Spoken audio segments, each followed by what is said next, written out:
Boa noite, bom dia, boa tarde, boa noite, alunos. É nossa aula de número 9. O tema da aula de número 9 é o percurso histórico da educação de surdos. Os objetivos são analisar a história da educação de surdos, de um modo geral, no Brasil e no mundo, e diferenciar, o segundo objetivo é diferenciar essa história, se tem diferença, né, na história da educação de surdos no Brasil e no mundo. Quando iniciou, se falava em educação de surdos, quando se conheceu-se os surdos, se era educação, se não era educação de surdos, como que funcionava, os surdos meninos podiam ser educados e as surdas meninas não, se isso é real ou não. Para isso nós vamos usar este livro, que é o livro da Márcia Honora, que vocês têm aí, que eu já disponibilizei para vocês. No início do livro, da página 20 até a página 29, conta toda essa história da educação de surdos. Começa com a história de surdos e depois vai para a história de educação de surdos. Então, vocês têm esse material. E nós vamos confrontar mais um material, são dois materiais para que vocês possam confrontar. Um artigo, né, um trabalho de conclusão de curso da Karin Strobel, que já disponibilizei para vocês no Moodle, que fala sobre o histórico da educação de surdos, e o livro da Márcia Honora, a história da educação de surdos no livro da Márcia Honora. Então, vocês têm esses dois documentos para serem confrontados. Lembrando, alunos, que eu tenho 60 alunos no Moodle. No primeiro bimestre, 40 alunos responderam a chamada apenas. Então, para que configure como participação em aula, todos os alunos precisam estar em aula de WhatsApp, curtir a aula. Nesse segundo bimestre, agora eu vou pedir para vocês curtirem os vídeos, porque eu faço os vídeos, eu faço as aulas, parece que tem 20, 30 alunos, 40 alunos assistindo. Os demais, sinto muito chamar a atenção de vocês aqui na aula, mas eu estou precisando. Então, vocês precisam assistir a aula, curtir a aula lá no YouTube, responder a chamada e participar das aulas no WhatsApp e no Teams, as aulas de Teams também, que depois eu compartilho. Aqui a leitura, conforme eu falei para vocês, vocês irão confrontar História da Educação de Surdos da Márcia Honora, da página 19 à página 29, e História da Educação de Surdos de Karin Strobel, é uma surda. Vocês precisam confrontar esses dois documentos. Esses documentos que eu falo aqui, eles são documentos para serem lidos. Não são documentos para que eu apenas coloque aqui e depois vocês peguem a explicação da professora e acham que dá para responder uma dissertativa. Não dá. Percebi isso também na regimental. Faltou leitura do material. A leitura do material é essencial para que vocês tenham repertório para responder as perguntas e automaticamente agregar conhecimento para vocês. Então, não é um enfeite esse material é um material para estudo. Esse vídeo, que vocês podem também agregar conhecimento com este vídeo, que fala sobre a história da educação de surdos. E aqui, onde que começa a história da educação de surdos? A história, que não é da educação, a história dos surdos, ela começa com o surdo sendo impedido de ser. Aqui Gladys Perlin, essa frase é de Gladys Perlin, ele fala que a história começa impedindo o surdo de ser. Por quê? Porque o surdo tinha muitas impedições, até se chegar onde está hoje, até se chegar a 1980, onde começou-se o trabalho dos intérpretes de Libras. Em 2002, quando foi o reconhecimento da lei, que vocês conhecem também bem essa parte. Então, até o reconhecimento da língua, até surgirem as interpretações lá em 1980, pontapé inicial mesmo foi 1980.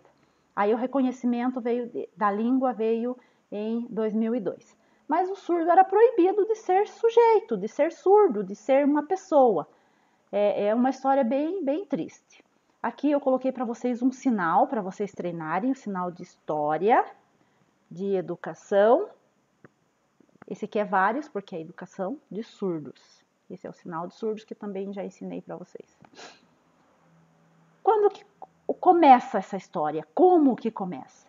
No passado, o preconceito contra os surdos era muito forte. O surdo era privado de direitos básicos.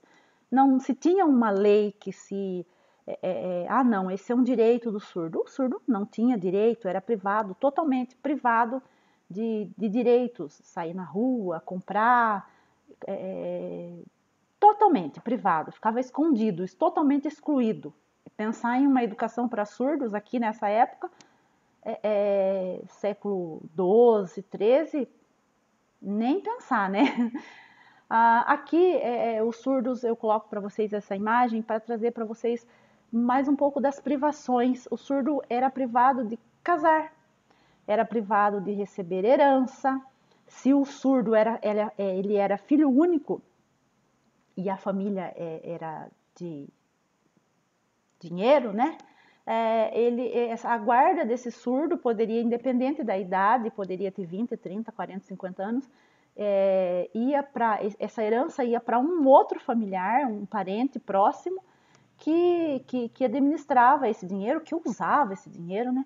E o surdo ficava sem nada. Por quê? Porque ele não tinha direito, não tinha como pleitear esse direito de poder comprar, de poder ter um ir e vir livre. Então, não podia usufruir de convívio social. Para que servia o dinheiro? Então, não podia receber herança. Aqui ficava a sua sobrevivência comprometida, porque era uma pessoa que não era considerado um sujeito, então ficava à mercê da própria sorte. Na antiguidade, aqui começa um pouco a falar coloca a época. Na antiguidade, Aristóteles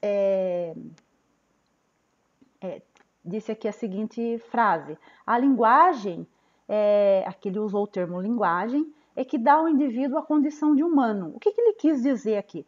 Que se não oraliza, não fala, não é humano. E assim que o surdo deveria ser tratado segundo aí a visão do Aristóteles. Então, se não oraliza, não é humano. Aí vocês façam uma reflexão sobre essa fala. Pensem, se você não fala, você não é humano. Aí lembra bem a importância do reconhecimento da língua de sinais. Lembram lá da primeira questão da prova que eu coloquei para vocês? Então, na Grécia, as crianças que nasciam com alguma deformidade, não só os surdos, mas todas as outras deficiências, aqui é usado o termo deformidade física, não eram consideradas humanas, eram consideradas subhumanas e eram abandonadas pelos seus próprios pais para que pudessem morrer, para serem mortas, né? Isso na Grécia. Em Roma, seguia a mesma prática grega. As leis romanas permitiam que os pais afogassem seus filhos deficientes, se fosse deficiência física, deficiência mental, deficiência múltiplas deficiências, os bebês eram abandonados, e eram abandonados, até cita aqui no Rio Tigre, eram afogadas, né? E os que, vamos usar o termo aqui, escapavam dessa condenação, eles eram explorados por donos de circos, que eram usados como palhaços, como bobos, né, da corte, para aí as pessoas faziam os movimentos e os gestos, né, na época, e as pessoas ficavam achando lindo isso, rindo, servindo de alegria para as pessoas. Mas isso muito triste, né, porque o surdo estava sendo explorado. Na Idade Média, os surdos eram considerados como corpos doentes e eram internados em abrigos, aí os locais onde eram internados as pessoas que tinham os distúrbios, né? E os surdos também estavam iriam para esse local, junto com as pessoas que tinham deficiência mental.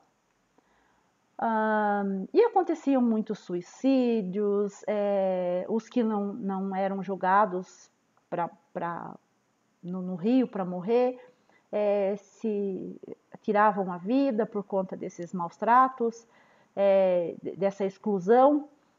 Outros viviam aí de esmolas, né? Fazendo palhaçadas, sendo usados, né, como bobos da corte, e assim os surdos foram vivendo por um bom tempo. Aqui, no século XVI, alguns pesquisadores se dispuseram a trabalhar para o desenvolvimento intelectual do surdo. E aí começou a ser dada uma atenção, mas não para a surdez, e sim para tentar desenvolver a oralidade nesses surdos, tentar reabilitar. Ou seja, a visão desses pesquisadores era que a surdez tinha cura e que eles poderiam se tornar sujeitos normais, que eles eram considerados anormais. Isso no século XVI. Aí, no século XVIII, apareceu-se um grande número de gestualistas, chamados na época, que ofereciam mudanças no ambiente educacional. Ou seja, começou-se a pensar aqui, inserir a educação de surdos no século XVIII. Começou a se pensar num ambiente educacional para favorecer os surdos. E surgiu o Michel de Lepé, o abade Michel de Lepé, para que se começasse a pensar, né, nessa educação de surdos. Então, no século XVIII, começou a se pensar nessa história da educação de surdos. Aí, a partir daqui, se fala história da educação de surdos. Antes se falava na história de surdos. Charles Michel de Lepé, ele criou em Paris a primeira escola para surdos. Isso nós estamos falando de mundo, história da educação de surdos no mundo. Com uma filosofia manualista, ou seja, de datilologia, soletração das palavras, e oralista, ou seja, você faria a datilologia e forçava o surdo a falar. Isso foi a primeira vez na história que o surdo começou a se adquirir um pequeno direito da sua própria língua, associado aí à oralidade, mas não deixou de ser o início. E o oralismo. O que era esse oralismo que era trabalhado nessa época? O surdo precisava falar, precisava soletrar e falar.